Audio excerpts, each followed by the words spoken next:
I've been with my husband since high school, and his dad has always made me uncomfortable. Father-in-law adores, borderline worships, his wife and is very cold to everyone else. I always thought the family dynamic was a bit weird, but everyone else was nice. Mother-in-law is questionable, but I love his siblings. I got pregnant right out of high school and we needed financial help. Around the same time, mother-in-law was diagnosed with late-stage cancer and the prognosis was not great. Father-in-law was devastated. I mean, he pretty much stopped speaking to anyone but her. Mother-in-law has always been vain and she had a nervous breakdown when she started losing her hair. They are well off and she had the best wigs money could buy. I guarantee most people didn't know she was wearing a wig, but it was very hard on her. I have long blonde hair, as did she. Apparently, my hair was triggering her, so father-in-law told me it had to go. I told him that was unfair. He told me I could cut it or be homeless. I agreed and he took scissor and cut it off. I wasn't expecting him to just do it like that and it looked terrible. That was 10 years ago. Mother-in-law did make it, though it was a long road. All of father-in-law's kids view him as a hero because he took such good care of her, but I still hold a lot of resentment. My kids are not allowed around them without me or my husband present. The kids are pretty indifferent to father-in-law but adore mother-in-law and recently were questioning why they can't have sleepovers like their cousins do. I was honest about what he did and why I don't trust him. My kids ended up calling mother-in-law and father-in-law and confronting them. Mother-in-law made excuses and made it all about her. My 8-year-old daughter got very upset and said that she doesn't want to see them anymore. Mother-in-law swore at me, kids weren't present, and said I poisoned them against her. I said that her own husband's actions did that.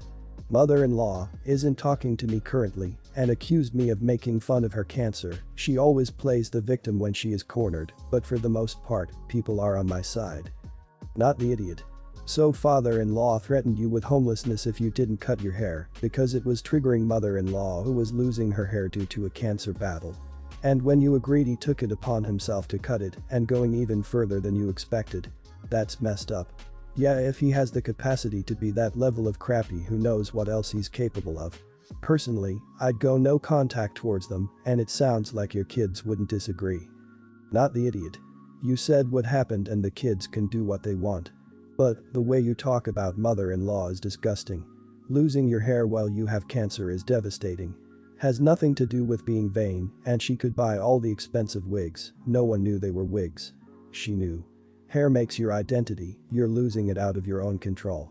This is not easy at all, and the way you think she is vain because of that says a lot about your character. What father-in-law did was atrocious and abusive, no apology for that. Not the idiot, kids aren't stupid. If you had lied, you'd hardly be setting a good example to your kids, would you? Of course, sometimes the truth doesn't need to be said. However, when it has something to do with your kids, if they ask, you tell them, and you did. They then phoned their grandparents up for clarification and all they got was lies. Your in-laws have dug their grave and now they have to lie in it. This was a perfect opportunity for them to have some redemption and show they were sorry it had happened, but instead, they decided to act the victim. Kids are not stupid. My 29 husband, 30, is a serial whiner. He moans and whines daily and constantly. I'm a pretty positive person and I know I'm very patient, but that has a limit. We have a son, 18 months, me and husband both work from home.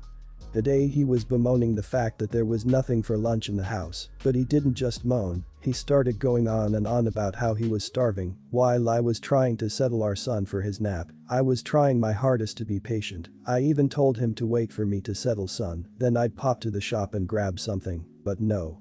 Despite the fact that I was clearly getting stressed because his son was being difficult and was overtired, so was screaming and crying and didn't want to be touched but wanted to be touched. Instead of offering to settle son himself, he just continued to stand there whining about being hungry. Eventually, I snapped, I lost my cool and yelled, "Will you just effing stop?" and left him with my son while I stormed outside with a cig to have just 5 minutes alone.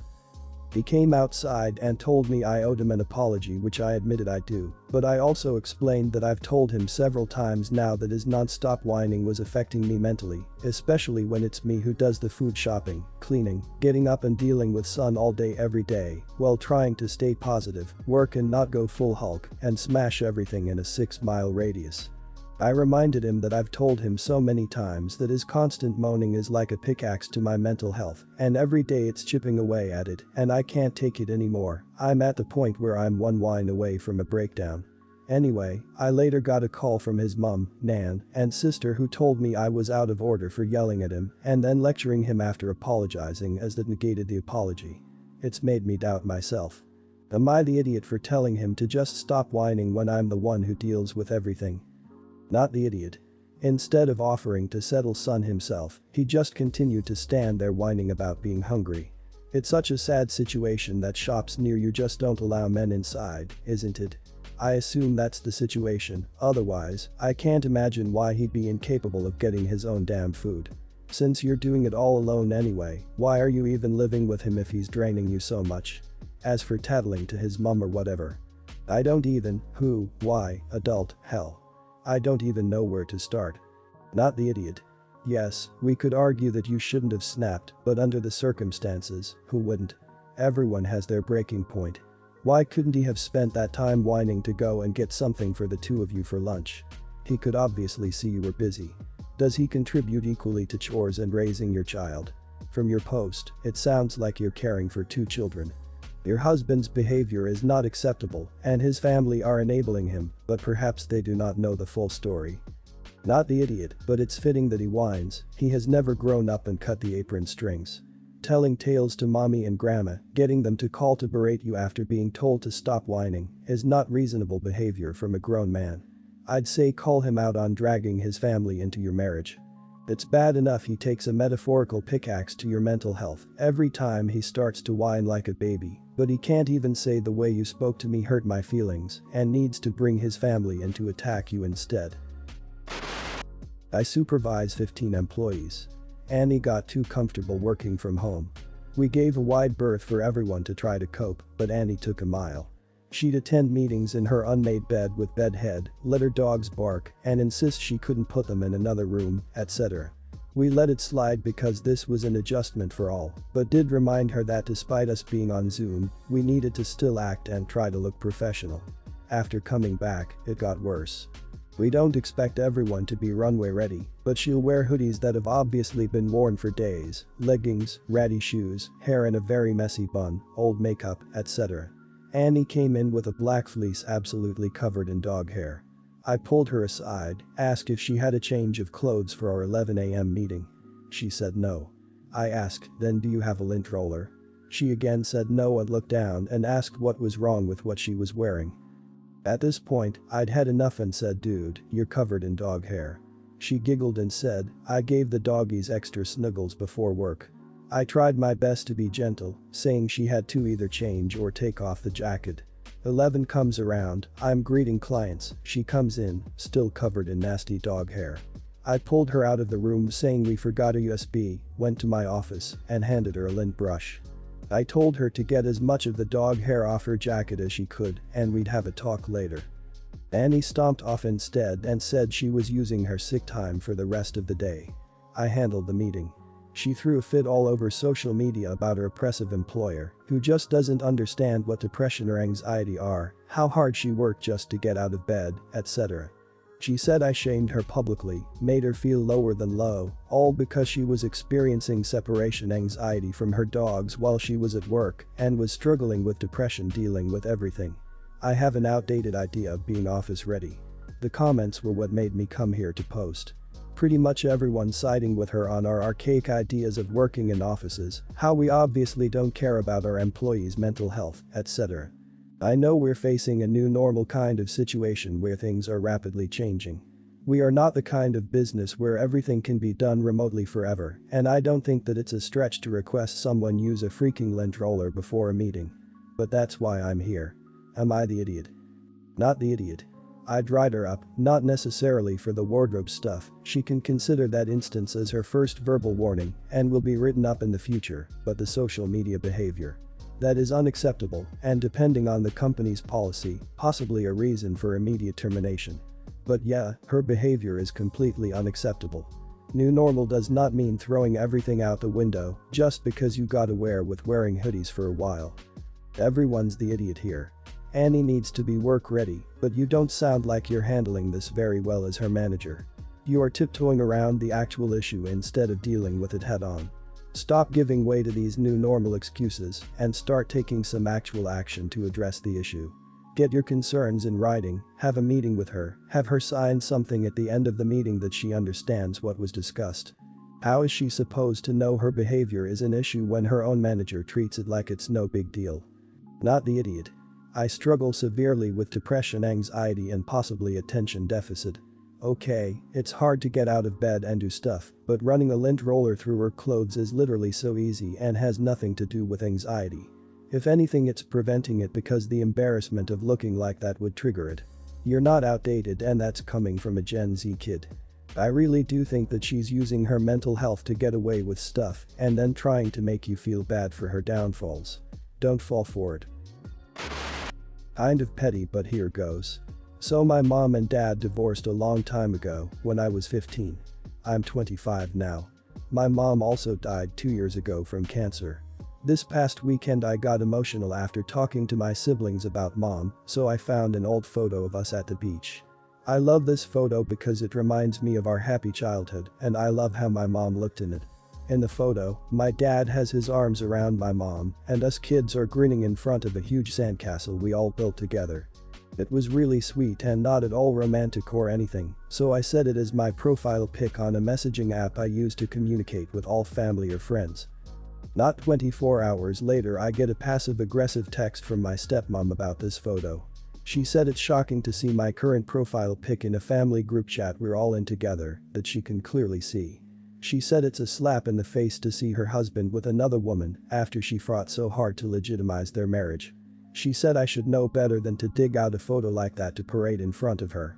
I basically told her it's none of her business what my profile is like and went back to sleep. I wake up to a torrent of texts from her, my dad, my stepsibs, and some relatives from her side of the family. Apparently, stepmom had a full-on breakdown while I was sleeping because she was convinced I did it on purpose to humiliate her. Everyone took her side because she lied and claimed I directly told her the photo was meant as an insult to her. I'm furious, but I refuse to change the picture now. I was planning on changing it anyways, but now that I'm pissed off I just want to keep it forever. Am I the idiot for acting this way? I feel a little petty for wanting to make this picture permanent, but also mostly mad at my stepmom for making this about her when it was anything but. Not the idiot. That's your family. It's not like you put your parents' wedding photo up and drew a heart around it and wrote together forever. She obviously has her own unresolved issues she is projecting onto you. Now she is manipulating people to turn against you. She's got low self-esteem. Be petty. Leave the profile photo. If anyone else gives you crap for it, then change all your social media to that photo. Or if you really want to upset her, then find a wedding photo of just your parents and draw a heart around it and caption it together forever and see what happens. Not the idiot. My dad died when I was a child, and I very quickly gained a stepfather who was so jealously possessive of my mom that he banned pictures or even talk about my dad. I had a couple of photos of him smuggled in by my grandmother and hidden under the carpet in my room. Fast forward 30 years, and even though my mom has been with a different man entirely for a long time, my learned experience from childhood has affected me to the point that I was only able to frame a photo of my mom and dad together this year. Not the idiot. Your stepmom screws in so many ways, but the biggest is her immaturity in denying the fact that your dad's relationship with your mom existed and it doesn't delegitimize her marriage to him now. And the fact that her tragic insecurity is causing her to lash out with the expectation that other people will comply with ridiculous requests to make her feel better. Does she want you to edit your mom out of old photos? How about erasing your memory to make her feel better? How insane. We had an ultrasound last week. Our son measured over 8 pounds even though my wife was only 36 weeks. She was told that our baby could be a 10-pounder and was upset because her doctor advised her to mentally prep for a C-section if he ends up being that big. She is also worried about having to deliver him if a C-section isn't required because he will be so large. She has been upset about it for days, and I told her that I thought she was worrying way too much since my mother gave birth to me and my 2 brothers with no issue and we all weighed over 9 pounds. She even did it naturally. That apparently was the wrong thing to say and she had a breakdown. I was told I was unsupportive for telling her that she shouldn't be worried instead of acknowledging her concerns, which I don't get. Those scans from what I have read aren't even that accurate, so it's not worth getting upset over when they could be wrong, and even if they aren't, there's nothing that can be done about it. The baby is going to grow as much as it grows. I still suggested that she speak to my mom about her experience because I knew that she'd assure her it wasn't as bad as she was expecting.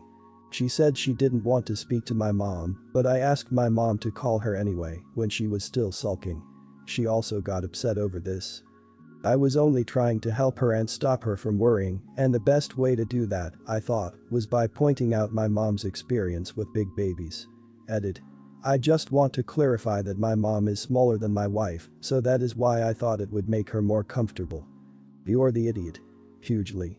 Just because one woman had a certain experience does not mean it will be easy for your wife, and it's certainly not nothing to worry about.